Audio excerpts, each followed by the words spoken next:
नमस्ते दोस्तों, आज 16वां भाग पढ़ने जा रहे हैं। ये 16वां भाग यहाँ से स्टार्ट है, जो कि हमारा बुक श्रीमद् भगवद गीता यथास्वरूप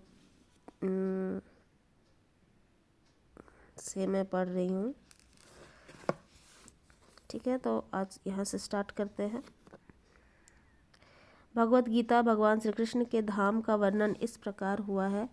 न तद भाषयते सूर्यो न शशांको न पावक यद गत्वा न निर्वतन्ते तद धाम परम मम।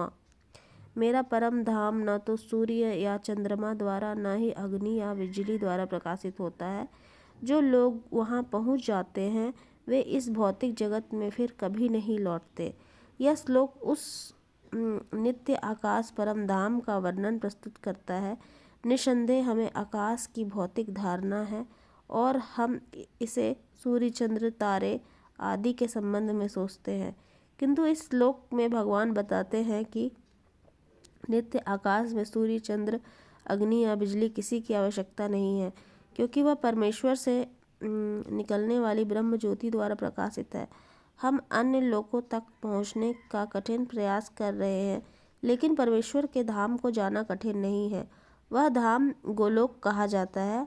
ब्रह्म संहिता में इसका अति सुंदर वर्णन मिलता है। गोलोक एक न्यू सत्य खिलात्म भूतम। भगवान अपने धाम गोलोक में नित्य निवास करते हैं, फिर भी इस लोक से उन तक पहुंचा जा सकता है, और ऐसा करने के लिए वे अपने सच्चिदानंद विग्रह रूप को व्यक्त करते हैं जो उनका असली रूप है। जब वे इस रूप को प्रकट करते हैं तब हमें इसकी कल्पना करने की आवश्यकता नहीं रह जाती कि उसका रूप कैसा है। ऐसा चिंतन को निरुत्साहित करने के लिए ही वे अवतार लेते हैं और अपने श्याम सुंदर स्वरूप को प्रदर्शित करते हैं। दुर्भाग्यवश अल्पज्ञ लोग उनकी हंसी उड़ाते हैं, क्योंकि वे हमारे जैसे बनकर आते हैं और मनुष्य रूप धारण करके हमारे साथ खेलते कूदते हैं। लेकिन इस कारण हमें यह नहीं सोचना चाहिए कि वे हमारी तरह है। वे सर्वशक्तिमान के कारण ही अपने वास्तविक रूप में हमारे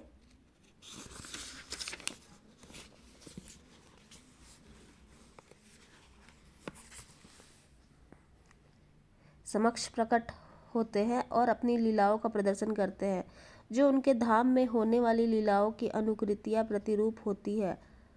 आध्यात्मिक आकाश की तेजोमय किरण ब्रह्म ज्योति में असंख्य लोक तैर रहे हैं। यह ब्रह्म ज्योति परम धाम श्री कृष्ण लोक से उद्भूत होती है, और आनंदमय तथा चिन्मय लोक जो भौतिक नहीं है इसी ज्योति में तैरते रहते हैं। भगवान कहते हैं, न तद भाष्यतो सूर्यो न शशांको न पावक यद गत्वा न निर्वतन्ते तद धाम परम मम। जो इस आध्यात्मिक आकाश तक पहुंच जाता है उसे इस भौतिक आकाश में लौटने की आवश्यकता नहीं रह जाती। भौतिक आकाश में यदि हम सर्वोच्च लोक ब्रह्म लोक को भी प्राप्त कर ले, चंद्रलोक का तो कहना ही क्या, तो वहाँ भी वही जीवन की परिस्थितियाँ जन्म, मृत्यु, व्याधि तथा जरा होगी। भौतिक ब्रह्मांड का कोई भी लोक संसार के इस 4 नियमों से मुक्त नहीं है।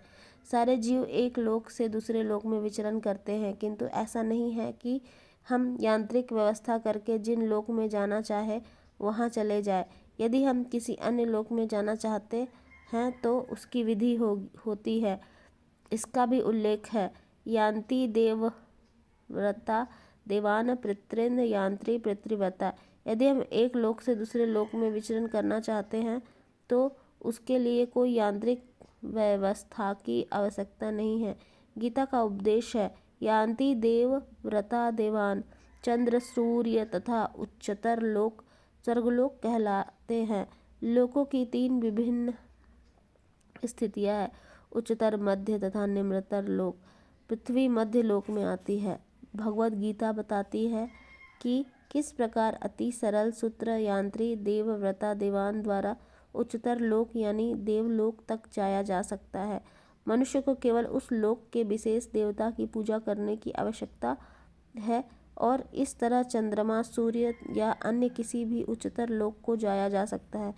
फिर भी भगवत गीता हमें इस जगत के किसी लोक में जाने की सलाह नहीं देती, क्योंकि चाहे हम किसी यांत्रिक युक्ति से 40,000 वर्षों और कौन इतने समय तक जीवित रहेगा तक यात्रा करके सर्वोच्च लोक ब्रह्मलोक क्यों न चले जाए, किंतु फिर भी वहाँ हमें जन्म मृत्यु जरा तथा व्याधि जैसी भौतिक असुविधाओं से मुक्ति नहीं मिल सकेगी।